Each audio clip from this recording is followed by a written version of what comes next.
ఓం శ్రీ గురుభ్యో నమః. శ్రీ భాగవత కృష్ణ దేశికేంద్రుల వారి శుద్ధ నిర్గుణ తత్వకందార్థములు.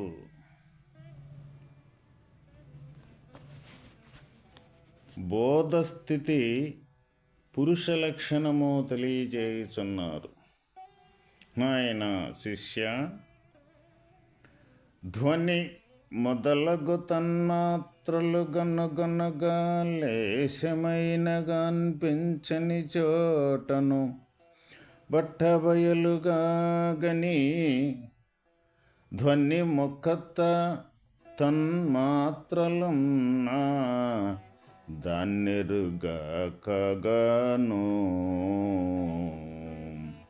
గనీరింట్లో దేన్ని ఎరుగకను ఉనికి కలిగిన ఎట్టి గనుసన్ను తేజేయ ఉనికి కలిగిన ఎట్టి ఘనుసన్ను తేజేయ జనులకు శక్యమం జనరాదు వినరాదు దాన్నెరుగగను గనీరెంట్లో దేన్ని ఎరుగకను. ఓ శిష్యుడా, శబ్దము, స్పర్శ, రూప, రసగంధము అను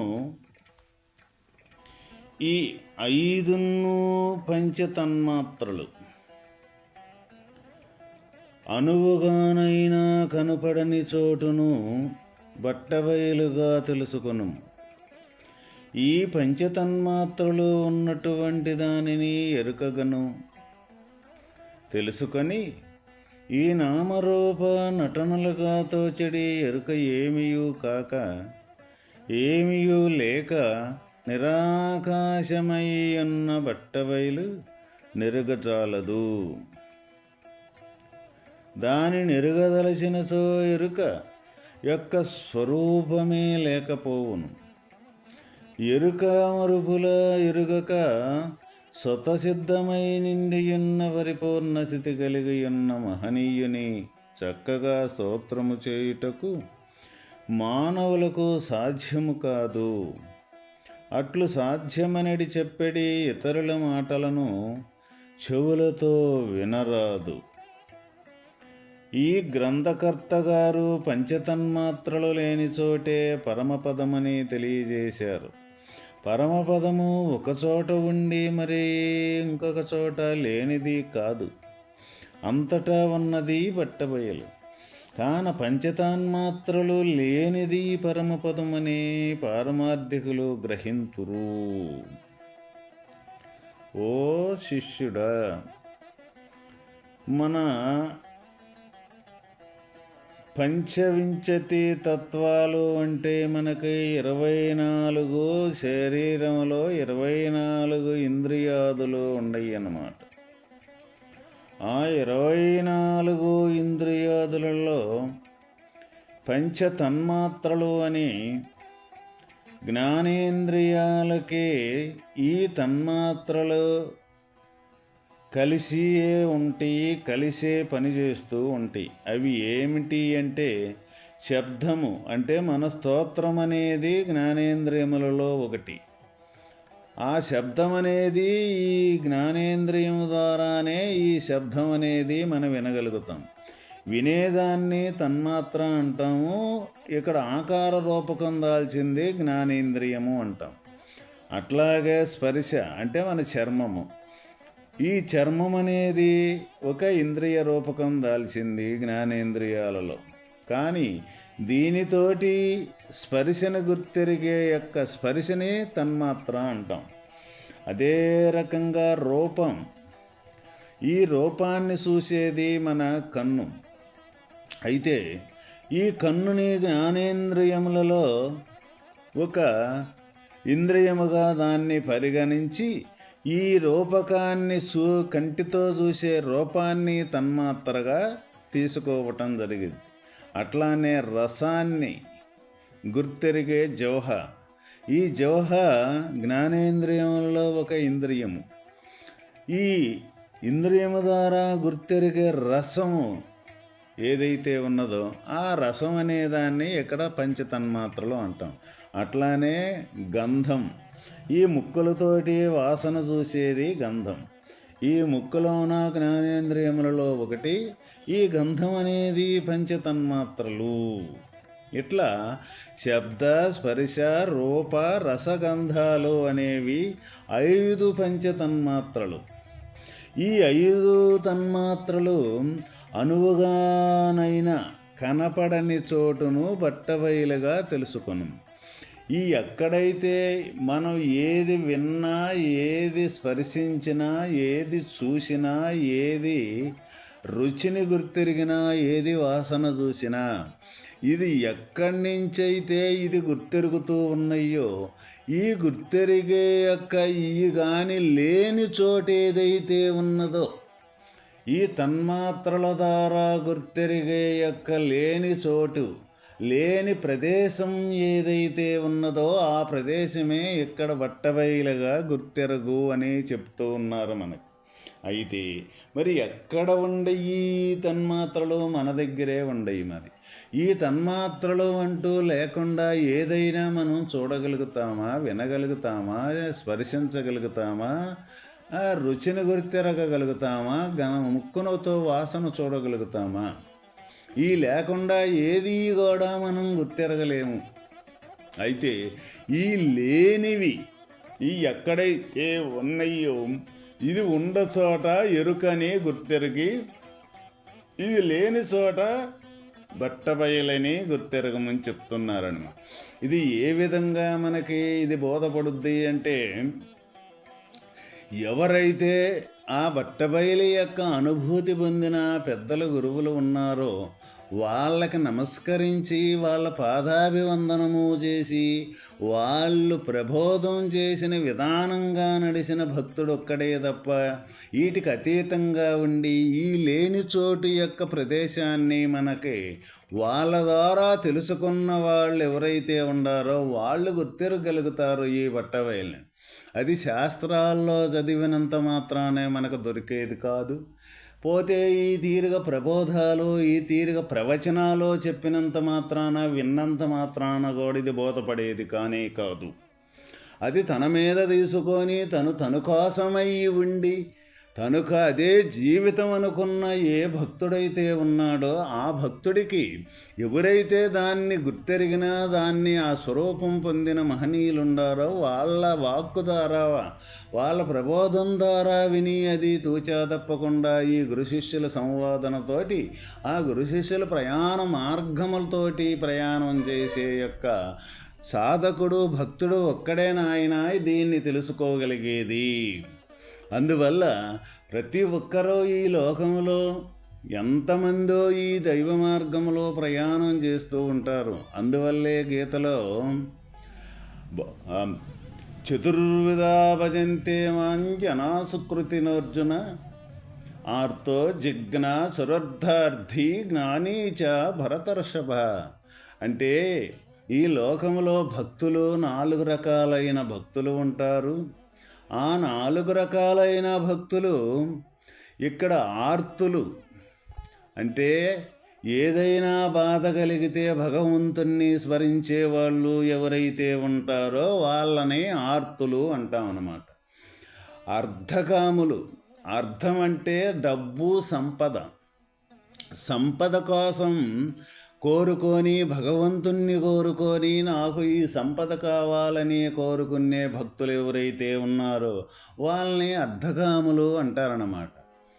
ఇక్కడ జిజ్ఞాసులు అంటారు.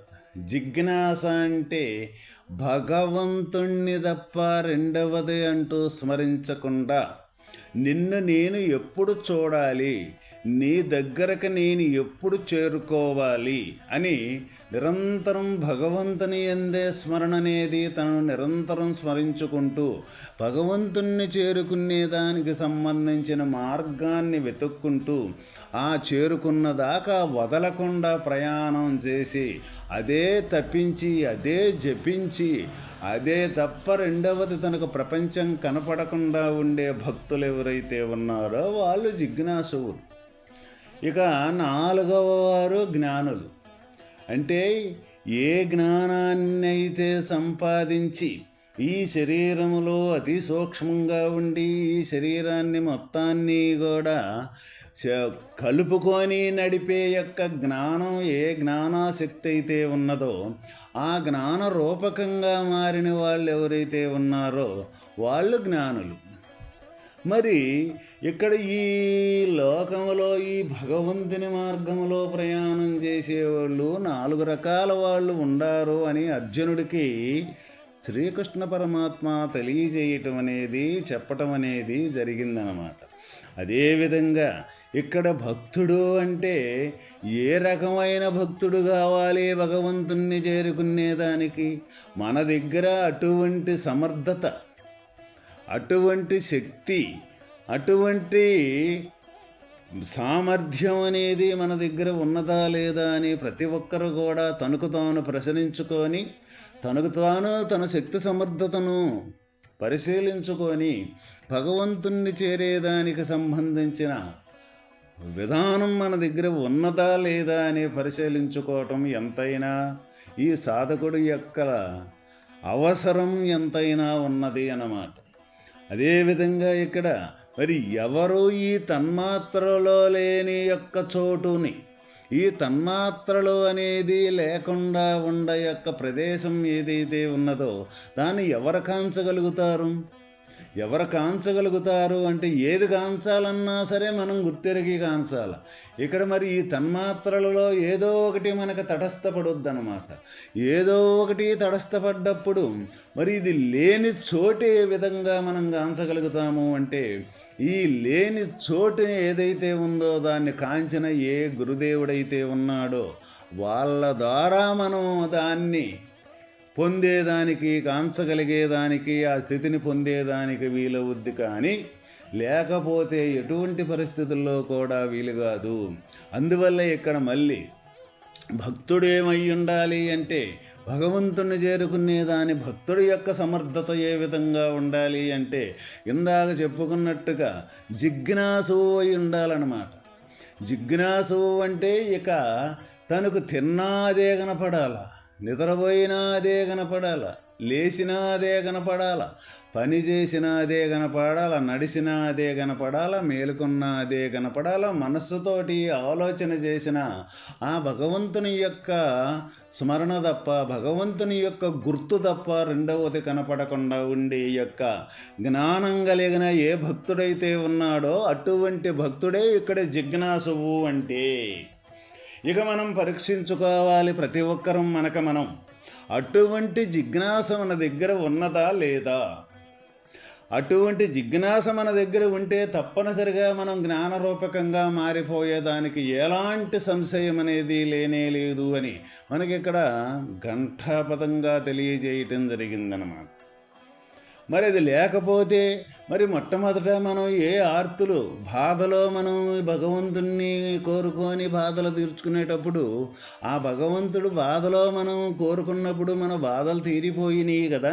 సరే, ఇక ఏదైనా సరే భగవంతుడి ద్వారా సమస్తం నడిచేటప్పుడు మళ్ళీ బాధ తీరిపోయినాక మళ్ళీ మనం మరుపు చెంది మళ్ళీ మన ఇష్టారాజ్యంగా ఈ ప్రపంచంలో సంచరించటం, జీవించటం అనేది ఎందుకు అని ప్రశ్నించుకొని అక్కడి నుంచి నెక్స్ట్ ఇంకొక స్టెప్ ముందుకి ప్రయాణం చేసేదానికి సంబంధించిన విధానం ఉండాలి. కానీ ఆ బాధలు తీరిపోవటంతో భగవంతుడిని మరిచిపోయి మన ఇష్టానుసారంగా ప్రయాణం చేసే యొక్క నడత అది ఎప్పటికీ కూడా భగవంతుని దగ్గరికి చేర్చేదానికి తీసుకెళ్ళలేదు.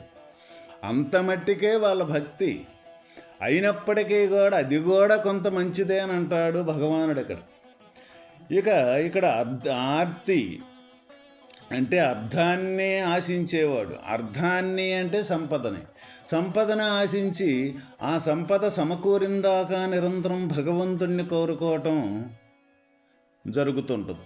ఆ సంపద సమకూరిందాకా కోరుకొని సమకూరిన తర్వాత ఇక మళ్ళీ భగవంతుణ్ణి మర్చిపోవటం జరుగుతూ ఉంటుంది. అది కూడా సరిపాటి కాదు. ఎందుకంటే ఏదైతే అక్కడ మనం గుర్తిరగాల్సిన విషయం ఏంటిదంటే, ఏ భగవంతుణ్ణి కోరుకొని భగవంతుని ఆధారంతో మనం ఈ సంపదలను సంపాదించుకున్నాము అనే గుర్తుగాని మనకు ఉండినట్లయితే మనకి అక్కడి నుంచి కలిగే యొక్క ఆలోచన ఏ విధంగా ఉంటుందంటే, అసలు ఆ భగవంతుడి ద్వారా ఈ సంపదలనేది మనం కోరుకుంటున్నాము, ఈ సంపదలనేది ఈ శరీరము ఉన్నంత మట్టికే ఈ సంపదలు అని మనకు ఉంటాయి. తర్వాత ఈ సంపదలనేది శరీరం పోయిన తర్వాతే కాదు, మన రోజువారీలో మన గాఢ సుసుప్తులో ఏమీ లేకుండా పోతూ ఉన్నాయి. ఉన్నప్పుడు కూడా ఈ ఉండయ్యన్ని గుర్తు లేకుండా మనం ఎవరు ఏ పనిపాటల్లో మునిగి తేలి వాటిల్లోనే మనం తేలుతూ ఉంటామే. అసలు నిరంతరం వీటన్నింటికన్నా కొద్దిసేపు లేకుండా పోయే వాటిని గురించి మనం కోరుకొని భగవంతుణ్ణి వీటి కోసం ప్రయాసపడేదానికన్నా ఆ భగవంతుణ్ణే చూసేదానికి, ఆ భగవంతుణ్ణే చేరుకునేదానికి సంబంధించి ప్రార్థించితే అది ఇంకా ఎంతో ఉన్నతంగా ఉంటుంది కదా అన్న ప్రశ్న అనేది కలిగిన వాడు ఎవరైతే ఉండారో వాళ్ళు తప్పనిసరిగా జన్మని తరించుకునేదానికి సంబంధించిన ధన్యజీవవుతాడు వాడు. అటువంటి భక్తి ఏదైతే ఉందో ఆ భక్తి శ్రద్ధలతోటి మనం ఒకదాని తర్వాత ఒకటి చివరికి జ్ఞానరూపకంగా మారిపోవటం అనేది జరుగుద్ది. ఎప్పుడైతే జ్ఞానరూపకంగా మారిపోతామో సమస్తం మొత్తం జ్ఞానం తప్ప రెండవదంటూ లేనే లేదు. ఎన్నిసార్లు ఎవరు వెతికినా సరే, ఈ ప్రపంచంలో ఏది చేసినా సరే జ్ఞానం తప్ప రెండవదంటూ లేనే లేదు. జ్ఞానమే సమస్తం మొత్తాన్ని కూడా ఆడిస్తూ ఉన్నది, నడిపిస్తూ ఉన్నది.